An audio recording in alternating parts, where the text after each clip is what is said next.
Hi guys, this is a redirect to my reaction to Hunter x Hunter episodes 121, 122 and 123. Some really good episodes again.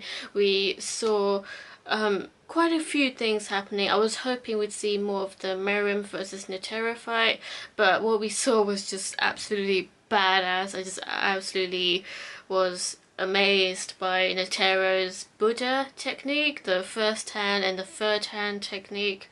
That just looks so damn neat.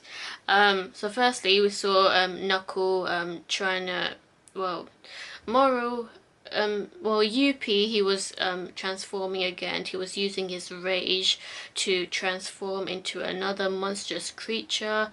His transformations just gross me out.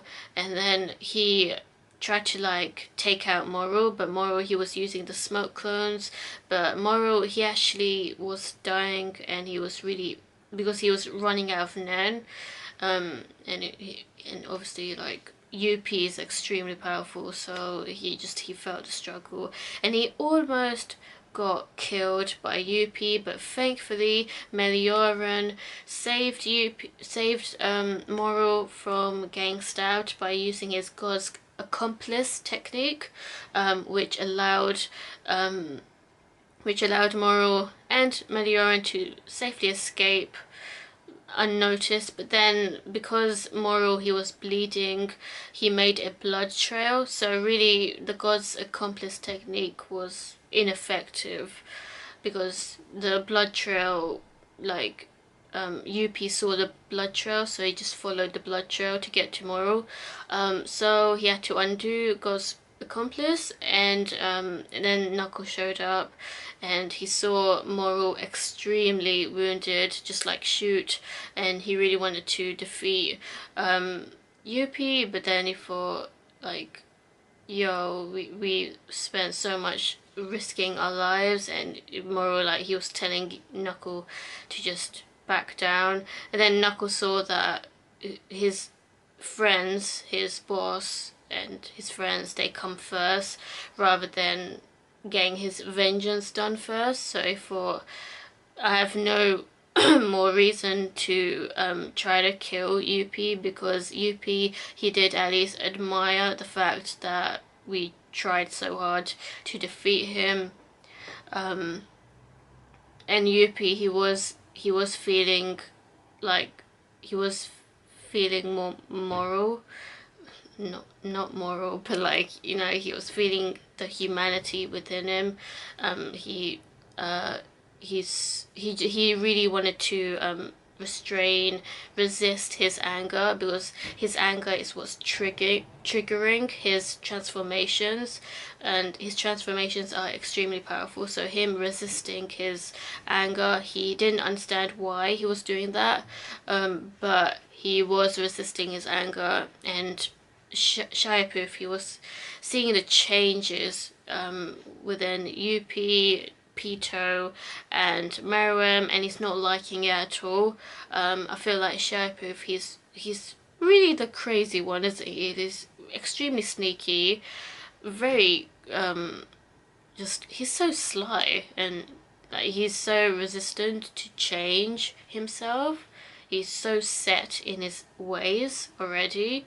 But Youpi, like, he tried to test Youpi on like what he wants to do. But first priority is to protect Meruem. But shouldn't protecting the king mean actually killing anyone who tries to stand in the king's way or tries to kill the king? But no, he didn't even try to like really kill Knuckle, Morel and them. Like, he really just wanted to go after the king. And then we saw the fight between Meruem and Netero, just the very beginning of it, just like when they were just playing around. So what really shocked me was hearing Meruem's revelation that what he really wants to do is not just to like kill so many people. In fact, he really just wants to like spare certain people's lives as long as he thinks they're quite worthy. Like, he spared Komugi's life.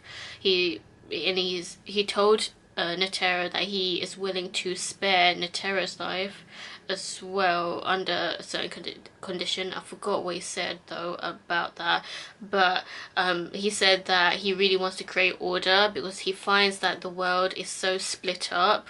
It is so messed up in the sense that the rich get everything but the poor, they starve to death. And to be honest, I can't argue with that.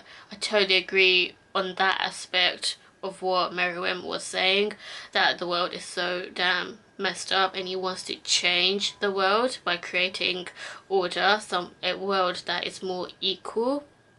So fighting for the weak, if I'm correct in saying that, that's what it seems to what he's trying to say. So Netero, he was like, whoa, and I was like, whoa, I did not expect Miriam to say something like that. But wow, like, I mean, I've heard that, you know, like, just watch more Miriam, he's not as bad as he seems, but he was so, like, barbaric in his ways when he was first born. Like, when he came out of his mother's womb, he was so, like, he killed anyone that, like, tried to, like, talk against him or just didn't listen to him. Like, even the littlest things, he would kill them. And now we're seeing a whole new side to Meruem. I mean, he's still corrupt in his own ways, but, like, he is becoming more and more human. And I think that's a very fascinating thing to see in a villain. It makes him very interesting that he's so damn complex in his ways. Like, he's not entirely evil, but he's not entirely good either. He's quite conflicted in his ways, because it does make sense considering that he does have traces of humanity in him because he was made that way. So I was quite amazed by that, fascinated by that, but I don't know whether he becomes even more human later on or if he becomes even more corrupt later on. I don't know, because what Netero did, like, he used his first-hand technique. Let me just say, his abilities are so damn cool. Like, wow, that Buddha technique, like, damn, like, he was really trying to, well, he wasn't really trying, but, like, he started the fight, really. So he only managed to actually chop off one of Meruem's arms. So Meruem, he was really, really powerful to, like, to not get properly beat up by those attacks. He did not dodge them, so we can tell that Netero is extremely, extremely fast, at least. But because Meruem is very durable, it did not do that much damage on Meruem. So Meruem is extremely durable, from what I observed, at least. And then Meruem, he got really angry after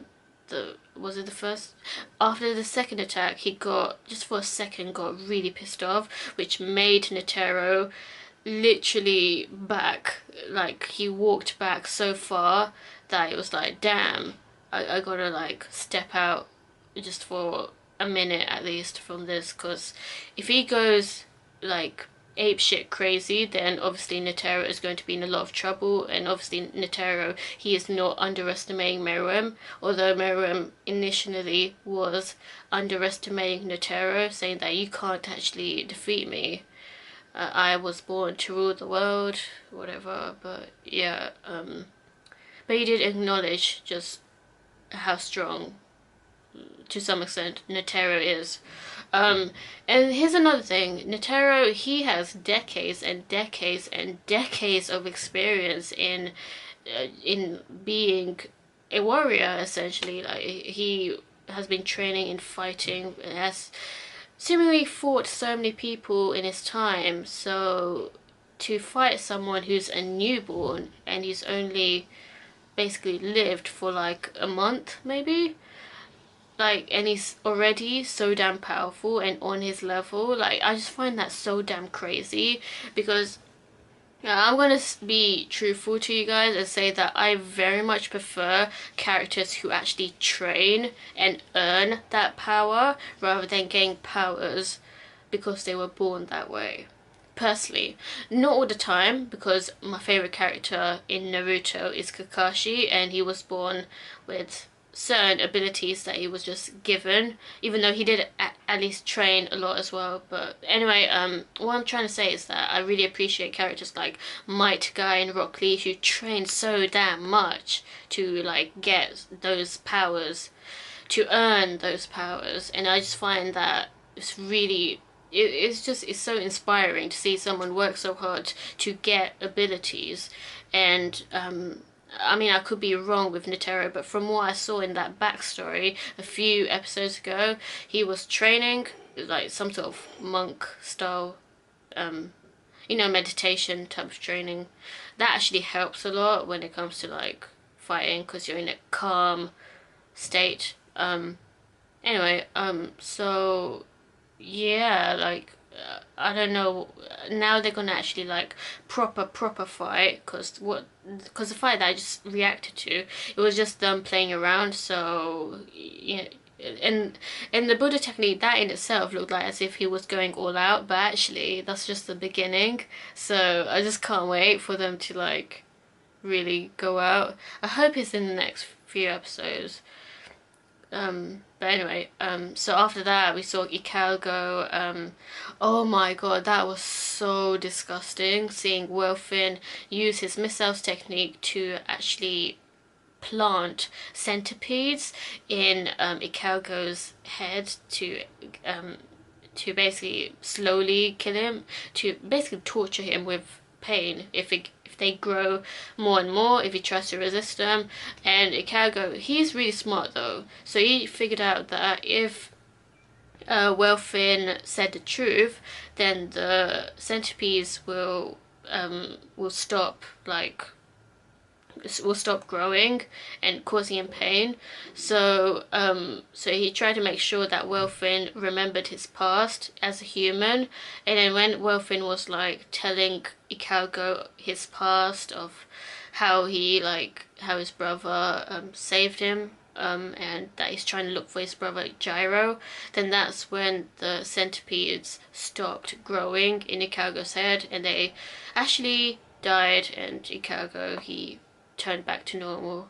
It was so disgusting seeing those centipedes just like wriggling around on his head. It was just, oh man, I cringed so much. Just gives me the heebie-jeebies, yo. Anyway, so I'm really glad that Ikalgo was okay, because I honestly thought that that was going to be a now or never moment, like where Ikalgo really wanted, because he really wanted to kill himself just so that he can kill off WELFIN as well, because WELFIN, he posed a massive threat to Gon and everyone.